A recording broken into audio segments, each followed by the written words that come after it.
Bom dia para você, seja bem-vindo à sua família, à sua casa. Bom dia, família. Bom dia. Olha que especial, comecei dando bom dia para a minha família. Uma coisa muito bonita que nós lemos no Desejado esses dias, né? Nós lemos que os discípulos eram membros da família de Jesus. Olha que lindo. Pensar que todos nós, você aí do outro lado e nós aqui que estamos na igreja, somos membros da família de Jesus. E por isso, somos uma grande família. Que legal, né? Que bom pensarmos assim e quão próximos nos sentimos do nosso Pai. E eu quero convidar você a nós nos ajoelharmos e orarmos a esse Pai que nos ama tanto. Vamos orar?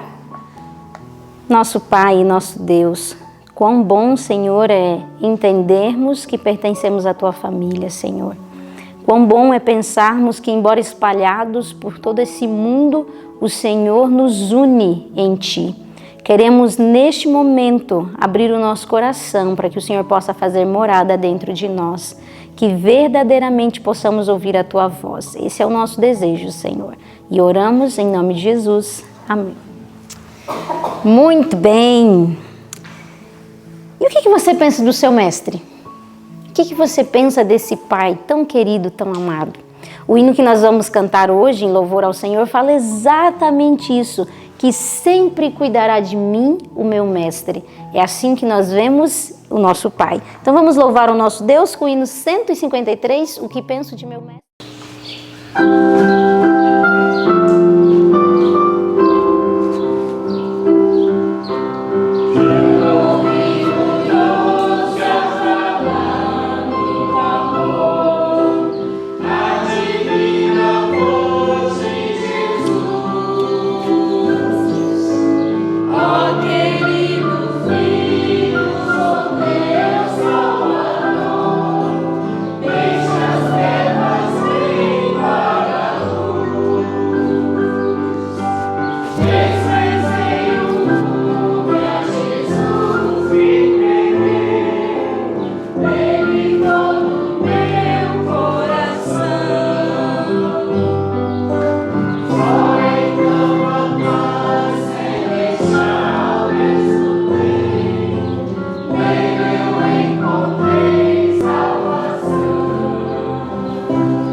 Amém, louvado seja o Senhor.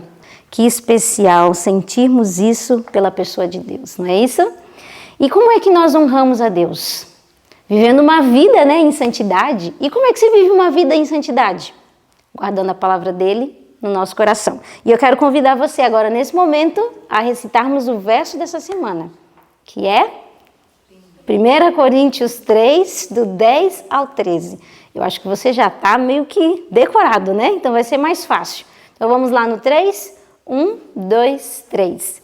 1 Coríntios 3, do 10 ao 13.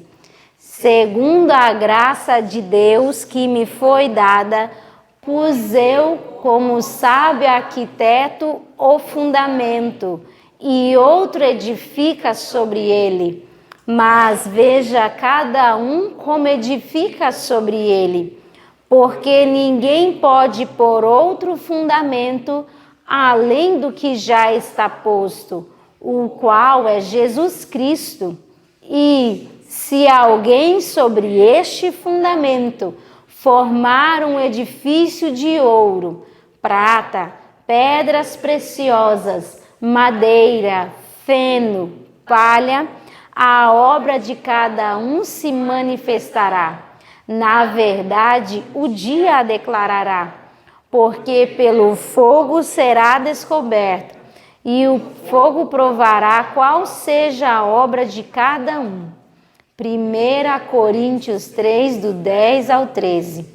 1 Coríntios 3, do 10 ao 13. Segundo a graça de Deus que me foi dada, pus eu como um sábio arquiteto o fundamento, e outro edifica sobre ele.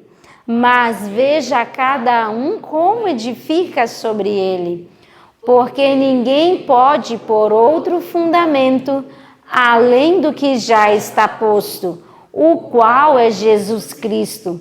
E se alguém sobre este fundamento formar um edifício de ouro, prata, pedras preciosas, madeira, feno, palha, a obra de cada um se manifestará. Na verdade, o dia a declarará, porque pelo fogo será descoberto, e o fogo provará qual seja a obra de cada um. 1 Coríntios 3, dos 10 ao 13. 1 Coríntios 3, do 10 ao 13. Segundo a graça de Deus que me foi dada, pus eu como um sábio arquiteto o fundamento, e outro edifica sobre ele. Mas veja cada um como edifica sobre ele, porque ninguém pode pôr outro fundamento além do que já está posto, o qual é Jesus Cristo. E se alguém sobre este fundamento formar o edifício de ouro, prata, pedras preciosas, madeira, feno, palha, a obra de cada um se manifestará. Na verdade, o dia a declarará, porque pelo fogo será descoberto, e o fogo provará qual seja a obra de cada um. 1 Coríntios 3, do 10 ao 13.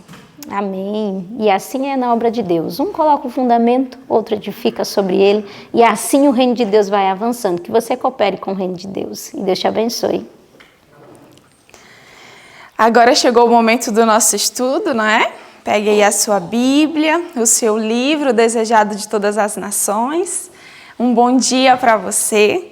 E um bom dia para você que está aí do outro lado, talvez esteja em casa, no trabalho, ou não sei, no carro, mas eu quero dizer para você que você é mais uma vez bem-vindo aqui neste lugar. E eu quero mandar um abraço, eu não vou lembrar dos nomes, mas eu fiquei muito feliz em ter encontrado alguns irmãos, algumas irmãs que assistem o Ano Bíblico. Eu estava ali no congresso do Joyce e eu fiquei muito feliz em saber que esse Ano Bíblico tem alcançado muitas famílias. Então, um abraço para você que tem compartilhado e que tem estudado a Palavra de Deus junto com a gente. E hoje nós vamos estudar mais uma vez. Abra sua Bíblia aí no livro de Ezequiel. Ezequiel.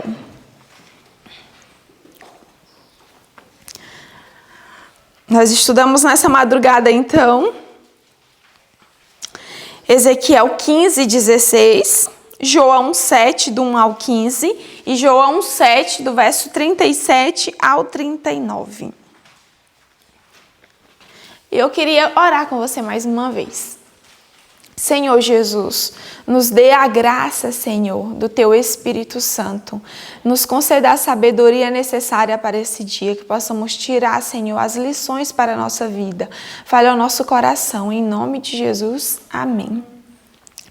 Aqui em Ezequiel 15, Deus está falando sobre a videira inútil. E eu fiquei pensando, dias atrás o Ano Bíblico falou que Deus tem um propósito, um plano para a vida de cada pessoa. Agora imagine uma vida que não cumpre o seu propósito.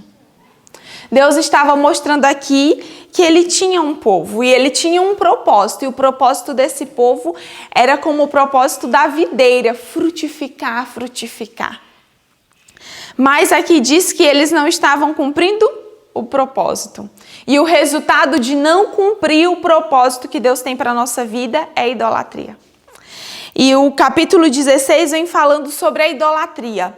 Veja, quando você não vive o que Deus quer que você viva para a sua vida, quando eu não vivo o que Deus tem para mim, qual é o resultado disso? Andar longe de Deus.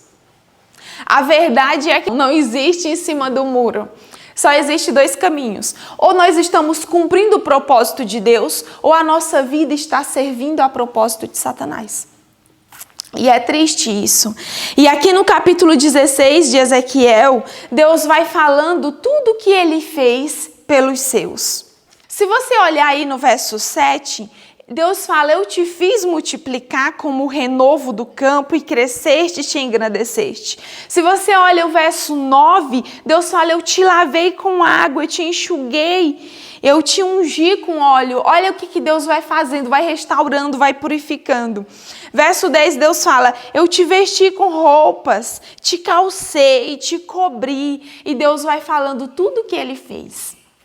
Para pensar em tudo que Deus já fez por você. Todos nós recebemos dos benefícios de Deus. Quantas vezes também Deus fez isso e Deus faz cada dia. Mas sabe o que é que Deus falou que aconteceu ali com o seu povo? E que muitas vezes acontece conosco? Nós usamos o que Deus nos deu a serviço do cão, a serviço de Satanás. Quantas pessoas têm dons maravilhosos? E os teus dons está sendo usado? Eu fico pensando, Senhor, o que eu tenho, o que o Senhor me deu, que eu possa de alguma maneira estar usando para o inimigo. E Deus fala aqui, ó, depois que Deus fez tudo isso, o versículo 14 diz, e correu de ti a tua fama entre os gentios, por causa da tua formosura. Quando nós vivemos o propósito de Deus, é inevitável que os outros percebam, que os outros não percebam. É inevitável. E aqui Deus fala, olha, o que eu fiz por ti fez com que as outras nações ficassem olhando, admirados. A tua fama se espalhou sobre os gentios. E Deus diz assim, ó, pois era perfeita por causa da minha glória que eu pusera em ti, diz o Senhor Deus. A glória que a nação de Israel possuía estava vindo de quem? De Deus. Mas essa glória foi perdida, porque eles não cumpriram o propósito da vida. O que nós temos também pode ser perdido se não cumprirmos o propósito da nossa vida. Não adianta, não adianta. E o versículo 15 diz, tu confiaste na tua formosura e te corrompeste por causa da fama e prostituías-te a todo o que passava para seres dele. Olha que coisa. Quando a gente não usa o que Deus nos deu, diz aqui que a gente passa a confiar no que nós temos. Como que acontece isso? Digamos, você é muito bom em algo e isso é uma qualificação espiritual. Foi Deus que te fez bom em alguma coisa. Só que você pega e você não usa isso para a glória de Deus. O que é que vai acontecer? Corrupção. E aqui o que aconteceu com o povo de Deus? Eles começaram a se prostituir, a servir as outras nações. As nações que agora admiravam eles, diz aqui que eles passaram a ter repulsa. E aí Deus compara a prostituição. O versículo 30 diz, quão fraco é o teu coração. E aqui nos versos 33, 34, Deus vai falando assim, que eles estavam usando as coisas que Deus tinha dado para servir as outras nações. Estavam usando o que Deus deu para ir contra Deus. Olha que coisa. E aí Deus compara a prostituta. E Deus fala assim, mas vocês ainda estão piores do que uma prostituta. Por quê? A prostituta recebe para se prostituir. E o meu povo está usando tudo que eu dei para eles para os outros deuses. Então é como se fosse assim, o meu povo está pagando para se prostituir. Olha que triste. Olha que triste. E quantas vezes Satanás nos leva a fazer isso, só que de uma forma diferente. A gente usa o que Deus nos deu contra Deus. E foi o que aconteceu ali em João. Vamos lá para João 7. Jesus, ele olha uma cena e Jesus fala assim, olha, eu dei a vocês todas as leis.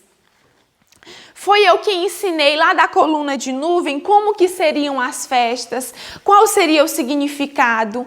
Foi eu que ensinei tudo isso, foi eu que dei tudo isso a vocês. A glória aqui desse templo só tem valor porque é a minha presença aqui.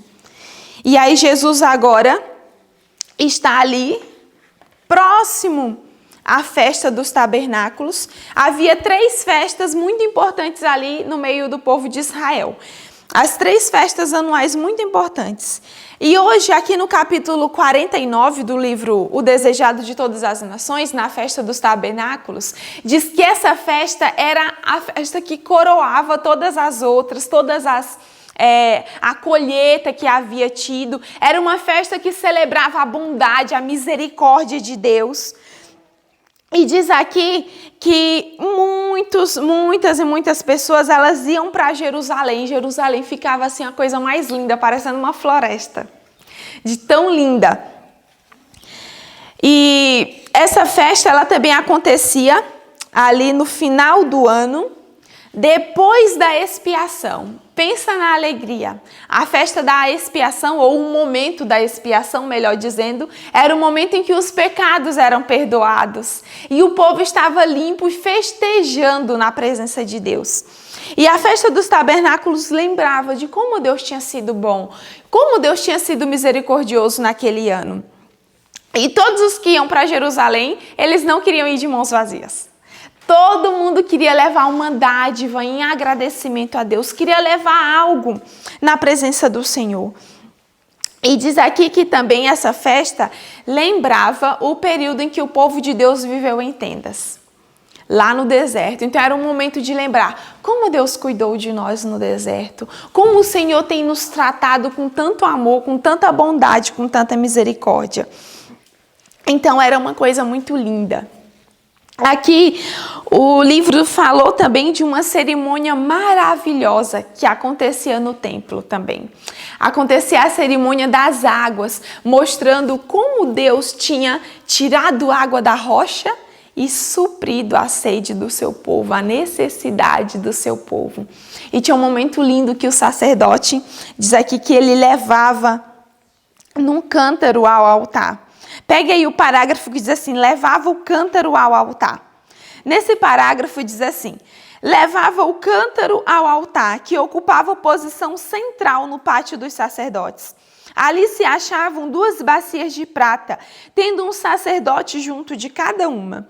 A ânfora de água era despejada numa e uma de vinho noutra. E o conteúdo de ambas corria por um tubo que ia dar no Cedron e ao Mar Morto.